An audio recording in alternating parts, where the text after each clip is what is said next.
Deputy Funchion, can I extend warmest congratulations to her on her election to the European Parliament. We'll be sorry to lose you from this House, where you've contributed really significantly over the years. Thank you very much. We'll miss your presence.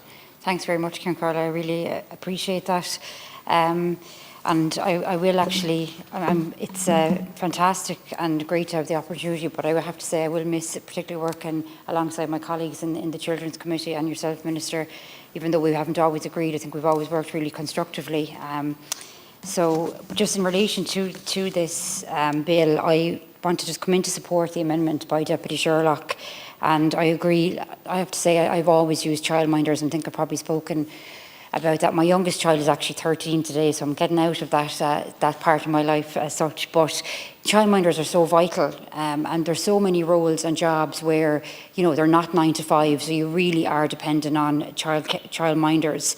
I think this is great to see in terms of parental choice and in terms of really good, well-qualified childminders as well, you know, that they will have the opportunity to get into the scheme. But there is concerns, and I would just support that amendment, because I agree, you know, and we've had this discussion in the past, it's a very different sector, and it's a different type of service that's being offered. And while we obviously child protection, and that's been too much in our news recently as well for all the wrong reasons, it is important to have really good, strong child protection, but I suppose it's striking the right balance, because it is a very different environment. It's a very kind of personal space, somebody's home.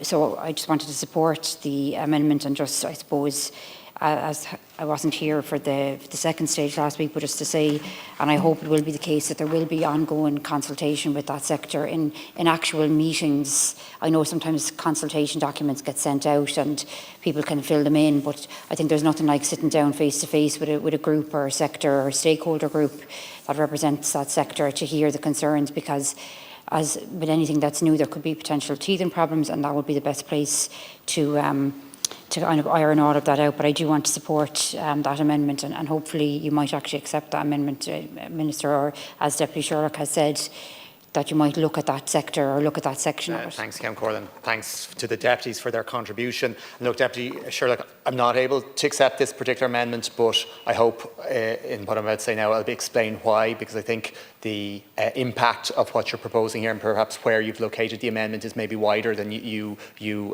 mean, but perhaps I can also provide some of those words of comfort as well.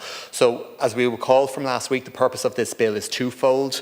One is to ensure TUSLA's Early Years Inspectorate has appropriate enforcement powers across all childcare settings, not just childminders. And then the second element is to remove the exemption from regulation for Part 7A relating to childminders.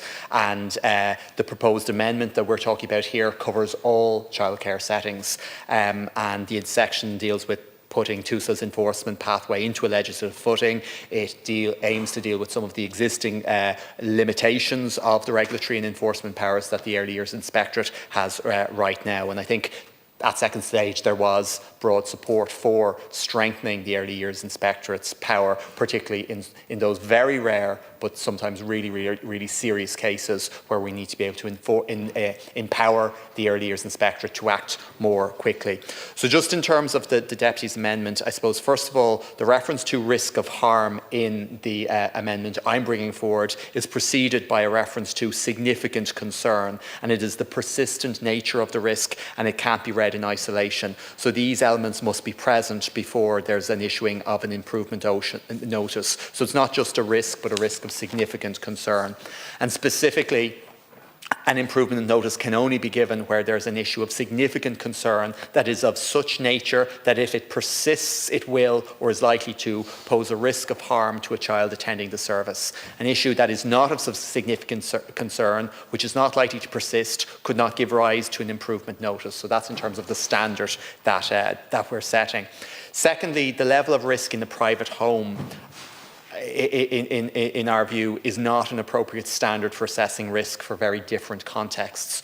So while it might be relevant when assessing the level of risk in a childminder's home, it's not relevant when assessing risk or ways of reducing risk in a large creche or after-school service. And again, this section of the bill relates to all early years services. And following the amendments to the definitions in term 2 of the section, that's going to include preschool services, school-age services and childminders. So I think Deputy Sherlock was probably looking to make that distinction between childminders and all services, but just as my amendment is structured and as his amendment to that is fitting into it, what he's proposing will reduce the standard for all childcare services, and I don't think we should be using that standard, particularly of a kind of the average risk in a house when we're dealing with large early year services. So for those reasons, I'm not in the position to accept that amendment. At the second stage debate, we talked about the bill and the changes that the bill is bringing forward, and we talked about the regulations, and the regulations are obviously linked, but they are a separate document. They've been subject to quite a lengthy consultation process. I said very clearly at second stage last week that there will be changes to the regulation, that it's not a pro forma consultation, that there will be changes. So last week, after our second stage bill, my officials met with Childminding Ireland. They went through each of the regulations in detail. From what I've heard, it was a good meeting. We said we'd be flagging some changes on some of them. We were able to give clarity to Childminding Ireland on others and maybe clear up some misconceptions. Yesterday, I met Childminding Ireland myself. We did the same thing. We went through all the various regulations. And again, that was a good meeting and we were able to give clarifications there. We are looking to do some further engagement, maybe a direct focus group with childminders picked by Childminding Ireland, and maybe to actually do some site visits as well and literally go to a childminders and say, here's the rules, how is it going to work around the house? So on the department side, we absolutely want to support the continuation of childminders. They are an extremely important part of the wider offering of childcare services within our country. I'm very clear that they are distinct to centre-based services for various reasons, from the flexibility, from the lower ratio, from often in the rural area being the only option for many parents, and we want to promote them in the sector. I was talking to Dr. Bill Maxwell, who is in the Scottish childminding regulatory space, and we're talking about the experience there. Childminding has been regulated in Scotland for many years.